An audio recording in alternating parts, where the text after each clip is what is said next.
Hello, everybody, and welcome to the new lfcny podcast. I'm Dave Turner. So much to talk about. We're going to try to do this every week from here on out, but I think this is a great time to start it because things are looking up for Liverpool, and I think that the supporters around the world are all feeling the same way after what was a huge, monumental win from Stamford Bridge, a comeback, 3-1 the result. It was a great match just for the sake that this team finally got a signature-ish win under Jurgen Klopp. Sure, Chelsea is a mess right now, but there's no doubt that there still is high quality on that roster, and that to go in there when they need the win, they need the points, and you go out and fall down 1-0 early and come back and score 3 unanswered goals, that's a big win. I know Chelsea has been playing well, but I still consider that a good performance in a place that is not easy to play, Stamford Bridge. I mean, certainly those fans, they make it hard to play there. And coming back like they did with the effort and seeing Jurgen Klopp just exuberant. I mean, having such a good time after that win and those 3 goals in the second, one in stoppage time, and then in the second half there. So really, they scored their goals, 3 goals after the 45-minute mark, which is impressive in itself. A lot to like about this game. We'll start with Phil Coutinho because why not? He had the 2 goals there. And he showed once again what he can be when he's at his best. He is a player that can simply win a match on his own. We've seen him do it early in the year. We saw him do it against Chelsea. He has the ability to score from pretty much anywhere he wants and be a difference maker. Now, the thing about him is maybe you look at that and say, okay, I'm a little bit disappointed because where is he other times? Sure, he's not going to score every match. I get that. I'm not saying that he has to be a guy who's putting a goal in every other match to really be effective, but you see him have some matches where he's just not quite all there. Maybe it's a lack of concentration. Maybe it's just the way that the game plan goes and the way teams are trying to defend him. I don't know what the case quite is, but if this is a kind of effort, and I'm not saying that they're all going to go in. Look, he's going to get some shots that are going to go wide by just a little bit. He's going to get shots that are going to go off the bar. He's going to get shots that are going to be saved as well. But if he can shoot with confidence, that is a big thing for this club because he is an absolute difference maker. And we saw it there, and I'm sure we'll see it again before the season ends because he just has that ability. And another standout is Mamadou Sakho. And I know there was a lot of people last year and maybe even the beginning of this year when Lovren was playing well who were, Sakho, he's not that good. He's not that good. This guy can play. 91.3% passing rating, meaning he's completed 91.3% of his passes. That's 4th best in the Premiership. 4th. So say what you want about him not being able to pass the ball. And I've heard that from quite a few people before, where they say, oh, he's not a good passer. Yeah, he's a big, strong body, and he can do well in that regard, but he doesn't pass the football extremely well. Really? I think he's made the simple pass, but he also made a pass that did set up the goal for Coutinho. So I think you're seeing him really play passionate football. You want to make the case that Sakho and Skirtle might have been, whichever way you wanted to do it, be captain and vice captain because Henderson, whatever with him, and the fact that Milner maybe didn't deserve it just for the fact that he's kind of, he's new and he's still finding his way. But look, I love the passion that Sakho plays with, and I'm sure Jurgen Klopp, who certainly is cut from the same mold, does too. He's tough. He can just play the game the right way, and I think we're seeing him play his best football. Another one to talk about is Nathaniel Klein, who I know had a little dust up with Jurgen Klopp. They exchanged some words, don't know exactly what they said, don't really care because that's fine. That's within their realm and that's their thing. Maybe it was about positioning or how he's being used. I'm not really sure, but look, or maybe he just was getting on him because he wants to see more out of him. He knows that Nathaniel Klein is a world-class potential player. Certainly could be representing England, a lot in the future. And maybe he wanted more out of him. We don't know. But the point is, he has been playing pretty well. I like the mobility he brings out of the back end. As a fullback, he can stretch the field. We even saw him score that goal a few matches ago. where he does have the ability to use his speed to make things happen. And I think we're seeing that. And he, to me, is a player who is perfect for the Jurgen Klopp gegenpressing mentality, the idea of just going after the ball, creating turnovers, and with speed. But I think that maybe it might be a little bit of a transition for him because he is a player that has the speed, and then maybe Klopp is asking a lot out of him as a result, and maybe he has to break himself of habits. I mean, it happens. They're going to meet in the middle ground somewhere, and I'm sure it's going to be fine. I don't think it's going to be a major blow up between the two of them. You know, in a sense, maybe it's good to have them jawing at each other a little bit and kind of finding the boundaries and seeing what works with each other. Now, the other one is up to talk about here is Simon Mignolet, who, again, was pretty good. That save he made against Oscar there on the deep shot, really, really nice. Could have been disaster if that went in. You know, he gets a lot of trouble thrown his way. I know people are kind of a little bit down on him at times. I have been as well. I've been critical of him. I think the biggest knock on him is he doesn't punt the ball well, and that's an issue. You know, you look at last year when with Aston Villa, Benteke was the highest.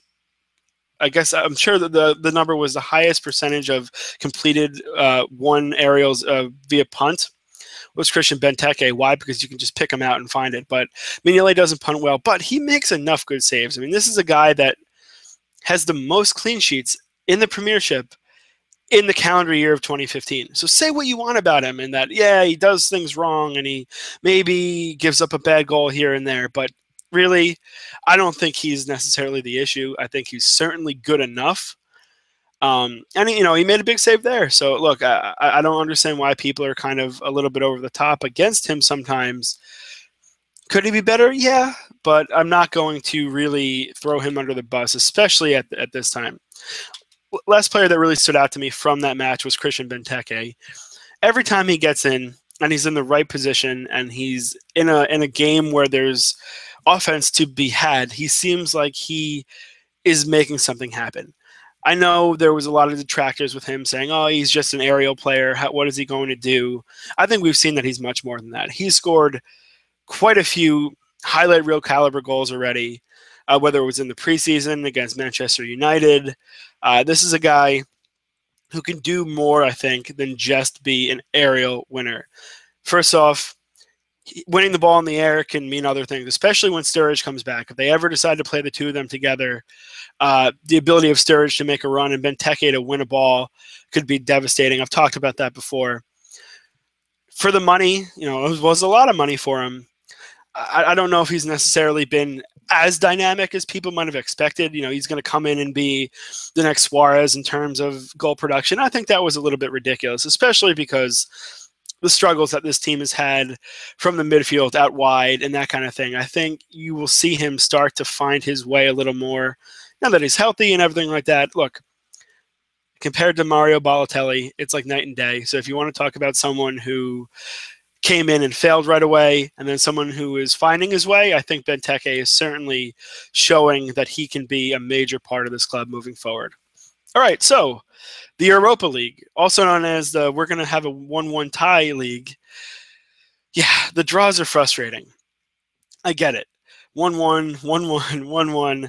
When are they going to either be able to get a clean sheet out of it, or when are they going to find a second goal? Or maybe both in the same night would be nice. You know, a 2-0 win would be fantastic. But look, this team, I know it's not where they want to be, and they want to be in the Champions League and all that, but the way to get back into that for next year is to win in the Europa League. And the idea of not even advancing out of the group round of the Europa League, to me, it would be a huge disappointment, because even when they're not at top form, this team is certainly good enough to advance to the beginning knockout rounds of this tournament. Rubin Kazan, they have in Russia on Thursday. And quite frankly, they need a win. Right now, FC Sion is 7 points. Liverpool, of course, with the 3 points off the three draws. And Bordeaux and Rubin Kazan with 2 points each. So this is a match they need to win. They lose this match, it's an uphill battle. If they draw in this match, they are not guaranteed anything. I think you need to come away with 3 points here finally and put yourself some distance and say, well, hey, maybe we even can catch FC Sion when we play them, which they will. It could go a long way to that, especially if they do draw against Bordeaux, where you say to it, all right, maybe there's a chance for Liverpool to possibly win this group. Realistically, they're probably not going to win the group at this point, I would think, because they haven't shown enough to make you believe that they're going to. Really, it's all about advancing. If they can get the second spot, fine. Go with it, run with it. You're playing better football. You take your chances against anyone in the knockout round. Really, the way I look at those tournaments is you're going to have to play good teams regardless. I don't think you can get too caught up in, they didn't get first place. No, just advance. Just don't go home after 6 matches. That's all I'd be asking for there.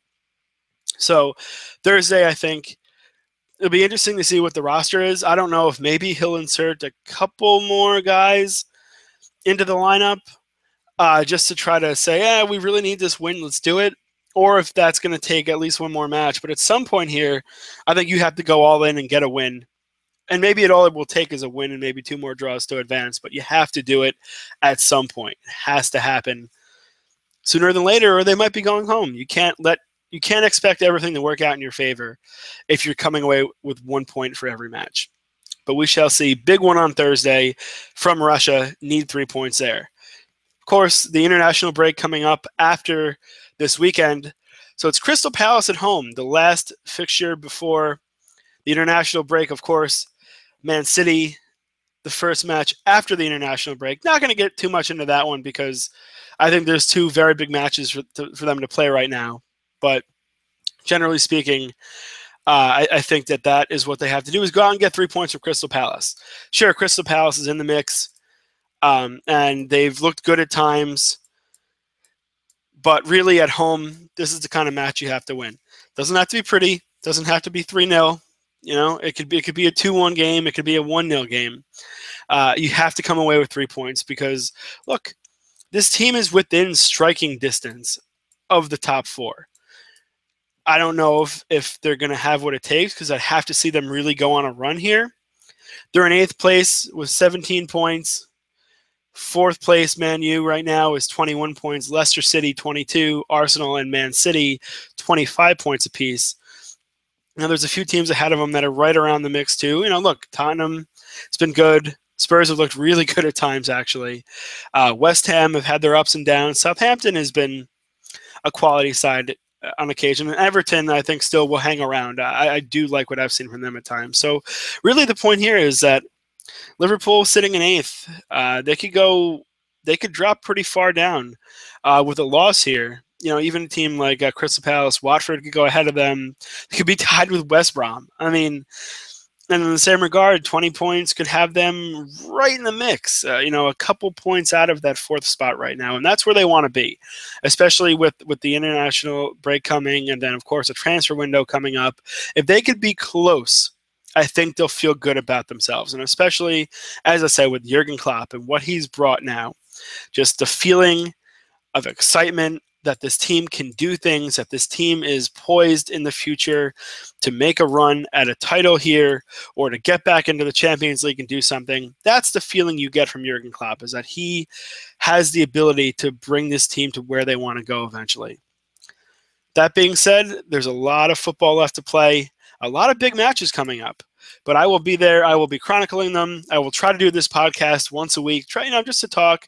I would love to have a couple guests on. We're going to do that eventually as well. Some Twitter questions eventually we'll try to take. If you do listen in, you can follow me at DTurnerSports. I'm Dave Turner. I will be back next week. Enjoy the matches, everybody.